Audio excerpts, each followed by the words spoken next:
Pitch BrandTalk. I'm Vishal Subharwal. Today, I'm glad to have with me Vishal Subharwal. He's a Chief Marketing Officer and Group Head Strategy, HDFC Life. Vishal, hi. Hi, Simran. Thank you for having me on the show. Vishal, I just first of all, wanted to start off with your recent campaign. And what was interesting was this campaign is primarily focused to the southern market. And it also highlighted discipline and financial preparedness. So I just want to, what were the details of this campaign? If you could just share with Sure, us. sure. Yeah, so one of the things that historically we've been doing, we've been tracking the awareness of life insurance across the country. So it's as a product, it's a lot of people are aware of it all over India, and so there were some select pockets that we figured out in southern India that the awareness levels can improve further. Right, there was a gap vis-a-vis, let's say, the all India average, right? So that's how we kind of decided to come out with a campaign which is dedicatedly focused on the southern markets. Now, what we did was we decided to kind of base this campaign in Tamil Nadu to start with, and it was essentially our first, you can say, regional film, which was shot and directed and spoken in Tamil, right? So the whole concept, and also as a company, what is happening is we are moving and increasing our distribution. We are moving into semi-urban areas, rural areas. We are opening more branches across the countries and moving into tier 2, tier 3 markets, even in southern India, like we're doing in the rest of the country. So then we believe that given the opportunity to increase the life insurance awareness, let's go into these markets and kind of speak to the audience in the languages that they talk and with the culture nuances that they live with, right? So for example, when we did a research, one of the insights that came out is there is a lot of focus on child's education, right? Correct. In the I mean, south, yes. it's across the country, but a little bit A more little in bit more south, in the right? south. And there is a certain strive towards perfection, which is called out as centum in Tamil, right? So centum is a word that a lot of us may not have heard of, but everybody in Tamil Nadu probably knows about it. So that's how the centum theme came about. And obviously, the story as the film shows is about a teenage girl who's kind of preparing for her exams, is nervous about it, and how the father counsels her that if she's put in her hard work, he's done the preparation to take care of her education and everything that goes around. All she has to do is ensure that she works hard, and that itself, as an outcome to a parent, is good enough. A centum is centum, right? 100% effort is more than enough from a parent's perspective, right? So it's not something that the father is pushing the child for it, but actually kind of counseling the child that we don't worry, we are there to take care of you. You just put in your maximum effort, and that was the whole kind of emphasis of the campaign, of the Centum campaign, focused on Tamil Nadu, and then we extended it to the other three southern states, Kerala, Andhra, and Karnataka. So, looking ahead, are you planning to do more localized marketing? And can you just speak about that? Is there any other region that you're looking at? Yeah, I mean, so southern markets was definitely a gap that we identified from a life insurance perspective. Now, what is going to happen is, the life insurance companies together, right, work with the life insurance council to come up with a campaign which is pan India. So through that, hopefully, we'll see a lot more greater reach across the country. Otherwise, some of our other campaigns, typically they're dubbed in 8 or 9 regional Correct. languages. So they anyway reach the rest of the country, and Hindi is spoken pretty much north of the Vindhyas everywhere, right? So our ability to reach out is there. What is happening differentially is, as the media mix might be shifting to certain geographies, which are deeper into the India, because in tier one markets, especially, we are right there on top as far as both awareness and consideration is concerned. So marketing budgets are kind of shifting a little bit towards tier 2 and tier 3 markets. That is what is happening. Okay, I was just wondering that when you look at this market particularly, it's easy to isolate media. So, you're mentioning about your media mix, right? It's Yeah. because it's very easy to isolate media. Yeah. So, I presume that you're doing a lot of digital and you will then be focusing on the Tamil channels, the TV channels, and then for the respective languages, right? Yes, that's correct. That's correct. A lot of focus on regional media, not just on TV, digital, but also in terms of out of home. Uh, right. Okay. So the hoardings and the billboards that we pick up in some of these markets, which are kind of, you can say, identified focus areas from a distribution perspective or from a business strategy perspective. Now, you extended this campaign with cricketer Rishabh Pant, who had a miraculous recovery after his car crash. Yeah. What prompted you to collaborate with him? Yeah. So, Simran, as you may be aware, the lot of people are aware of insurance, but a lot of Indians buy protection embedded in a savings product, right? Uh, there are not too many people who buy pure protection products or term plans, right? And India, as you're also aware, is a very young demography. Average age is about 29 of an Indian citizen. And cricket is something that is kind of well loved across the country, right? So when this unfortunate incident happened with Rishabh, we did think that, as and when Rishabh recovers, he should be a good brand ambassador to speak about the need for protection, term insurance. And as the second campaign now speaks about tayari and planning for life ahead, and including protection, insurance, and everything that goes around with it. And Rishabh's story has been of uh, a great bounce back, right? So Sarothake Jiyo has been our theme, our tagline at HDFC Life. And how does it kind of manifest in real life? It manifests because insurance gives you that safety net or protection to bounce back, from a problem or from a crisis. And Rishabh has, I mean, miraculously, A, survived the accident, B, become completely fit, third, went on to kind of win the T20 World Cup. He was part of that champion team that won us the World Cup, and now has scored a test century on his comeback in his first test match versus Bangladesh recently. So That, it works that for was us definitely. it. And It's an incredible journey that he's had, yeah. So right? who better to represent Sarod Geo in that Exactly. sense, right? And So, what are the metrics and KPIs that you are looking at from this campaign? yeah, typically we look at reach and frequency. And then what we do is we do a brand awareness study and a brand consideration study subsequently, right? And if those levers do move up, I think it's a plus for us. There are tertiary metrics in terms of, for example, is there any impact in terms of organic traffic on the website? Is there more interest generated for a certain category of plans? So all those are tracked over a period of time, and then we measure the success or the outcome of the campaign.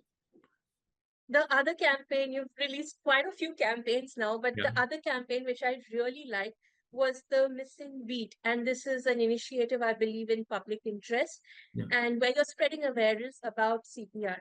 What was the thought process about this? And I also want to know, do you see this under marketing, or does this also come, or does this go under, say, a CSR initiative? Yeah, so no, it's a pure marketing kind of initiative, but obviously it has a huge public impact, right, or a policy impact. The reason again why we chose to do this campaign is we've spoken about protection a bit, right? What we like to do is base all our campaigns in the context in which society operates, right? So number one, if you look at data, as per World Health Organization, cardiovascular diseases are the number one cause of mortality, right? Which is what essentially term insurance also covers. Number two, we believe a lot of lives can be saved if interventions can happen on the spot, right? Almost 40% of the lives can be saved, in case proper CPR is administered in the case of cardiac arrest, right? And we have all read those stories in the media, in the news about, people kind of suffering a cardiac arrest either in the gym or a public place like an airport. So essentially, that was the inspiration for the CPR film. We obviously, right now, the number of people, or in percentage terms, is less than 2%. People who can administer CPR in an emergency in the event of a cardiac arrest. And we want to kind of make this a larger public initiative. First stage is obviously raising awareness. Second stage is kind of training a lot more people, our own employees, our staff in the branches, our agents, our partners, staff, and the larger population over a period of time, through proper medical practitioners so that more and more Indians are aware of CPR, and that in turn can help save a lot of lives. Because I mean that in some sense is our mission, right? While we protect the downside from an insurance point of view, if we can go ahead and help people protect lives, nothing like it, right? I mean The, that for me is a true Saruthageji moment in some sense.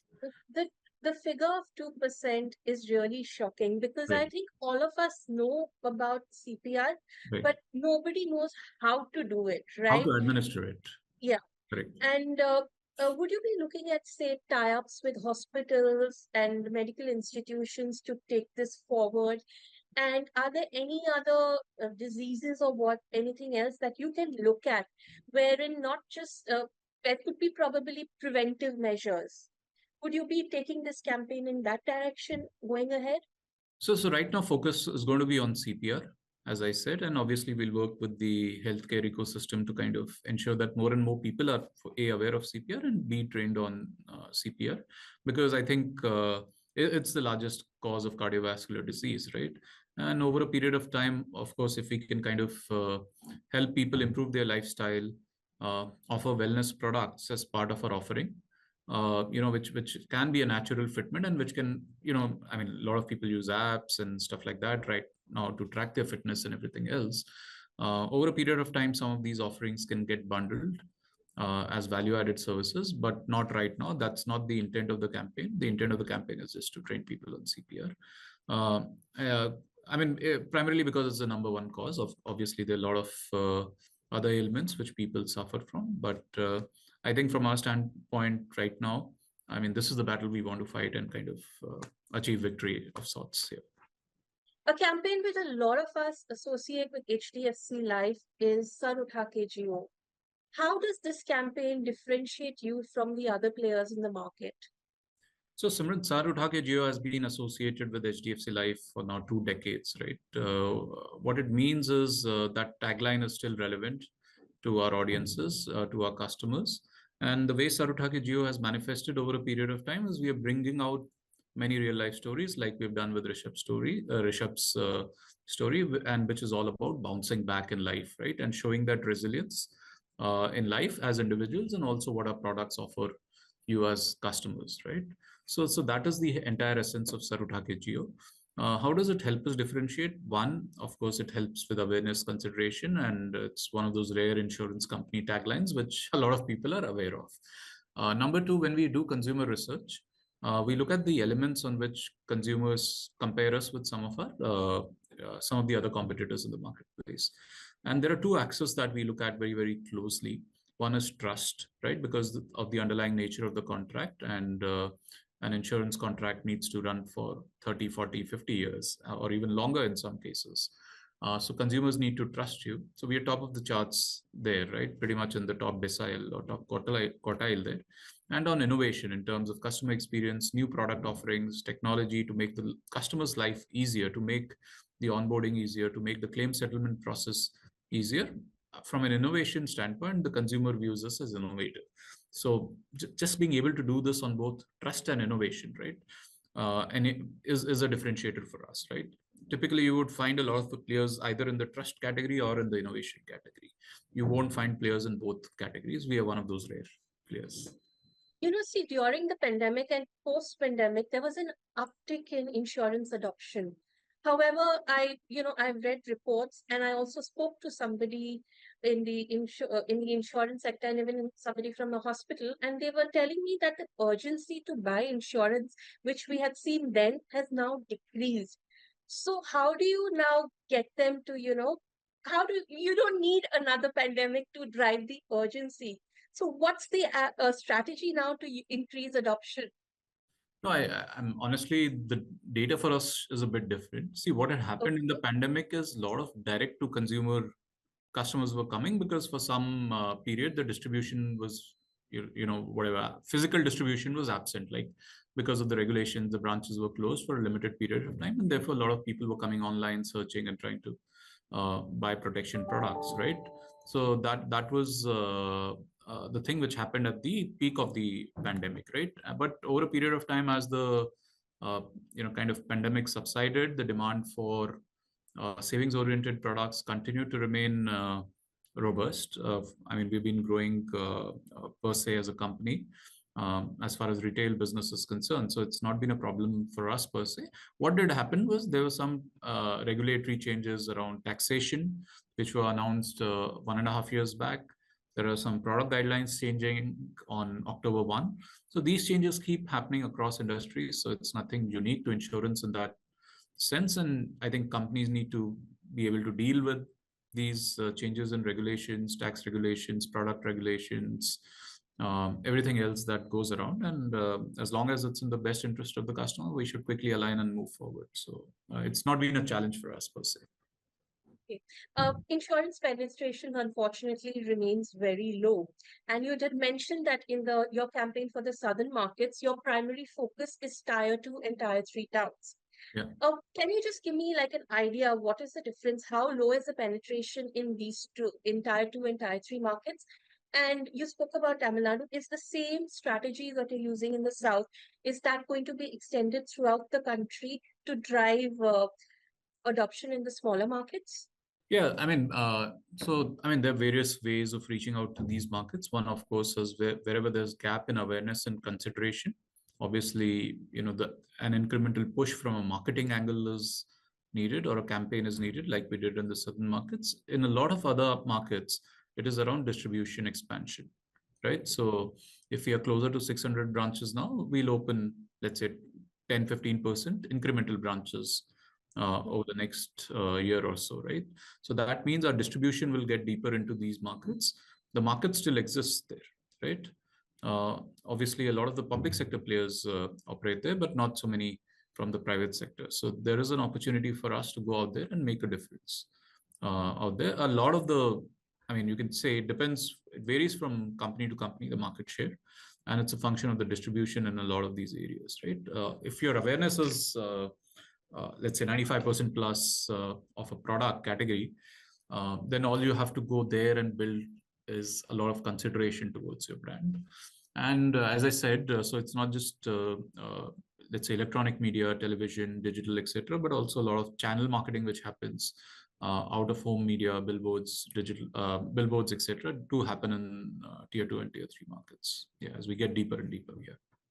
Uh, how are you connecting with Gen Z? Because, there was always this idea you would take out insurance when you reach a certain age, and insurance is only for people before they fall, when they fall ill, or, you reach your 30 and 40s, then that's when you have to think about insurance. Yeah. So how you can, communicating with the Gen Z audience to say that, yes, insurance is not something for only people over 35 plus, but this is something which you also should have. Yeah, so what we've started, obviously, we have started sort of a campus connect program. So, for example, we were at the Malhar Fest where we interacted with a lot of Gen Zs, and these are in some sense people who have not even in their first jobs, right? We've started talking to those individuals. We have also created a platform called Clarify Life. So, people can kind of learn about term insurance and protection and everything else that goes there. We are also kind of investing a lot in digital marketing so that from a segmentations, and a lot of the younger audiences are not on television and stuff like that, right? So we have to reach them through social media and shorts, reels, podcasts, and these kind of formats. So a lot more investments are going in those formats, right? Last year we also had a tie-up with, we had also done a couple of films with you can say a comic star that we had posted out on Instagram. So it's all about building that connect. And I think, Gen Z is pretty intelligent about the kind of products that they want, right? The reasons that they want the product might be different, or the kind of products that they need might be different. For example, when we started, we would have kind of, invested in a first, or, purchased a first insurance policy for tax saving purposes. Correct. A lot of the younger audience today is either looking at protection, or they are looking at wealth creation, through vehicles such as unit-linked investment plans. So the audience is slightly different. The audience has evolved, and we try and talk to them in their lingo and language. Yeah, and the formats are changing. You unfortunately don't get tax protection now, but any other regulatory changes that you see, or that could help the kickstart and give the insurance space more space to grow. Because yes, now insurance is no more, we don't buy insurance now for tax purposes. Yeah, it's not for tax purposes alone, right? So now you're buying for, you can Yourself. say, end objectives and goals and life goals, etc., right? And those life goals, I mean, what does insurance do?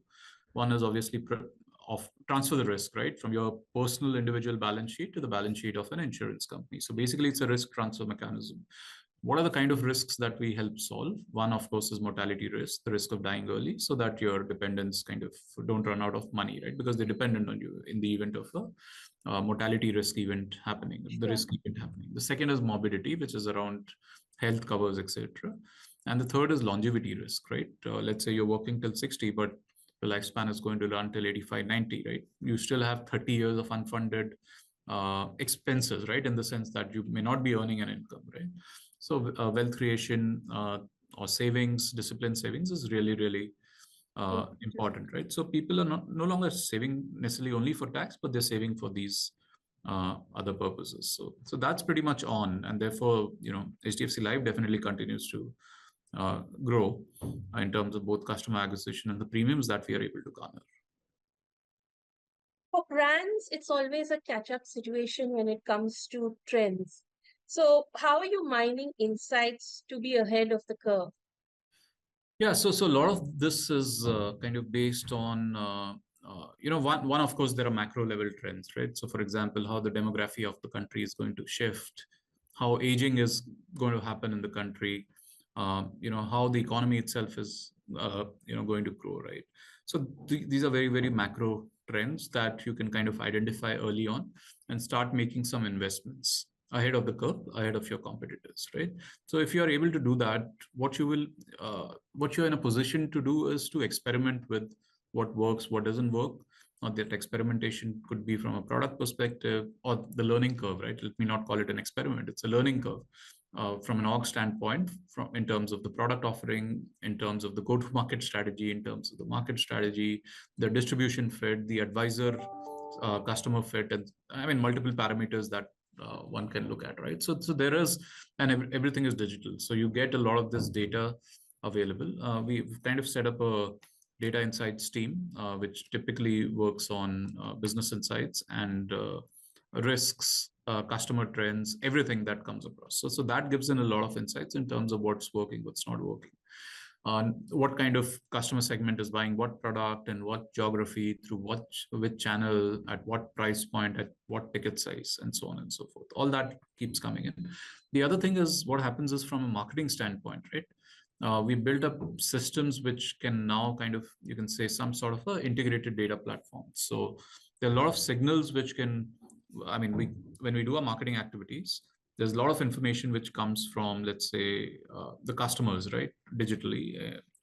That then feeds into a CRM. The CRM then tracks, let's say, the success ratio of those leads across various parameters, and those signals then go back to the marketing platform, so that your marketing engines become more and more efficient. And the more efficient you become, the more intelligent you become, and the more intelligent you become, the more efficient you are in the next cycle, right? So that allows us to reinvest money, because for us it remains a growth market. And so I think the trick is in kind of integrating all these systems, which are isolated, which are independently good, but your ability to stitch it together, right? Because each of these technology platforms is also available to any of my competitors, right? So it's just my ability, or the organization's ability, to stitch them together so that you can kind of maximize the outcome from that investment. Yeah. Thank you so much for your time. It was lovely talking to you. Thank you so much, Simran. Hope I've answered all your questions.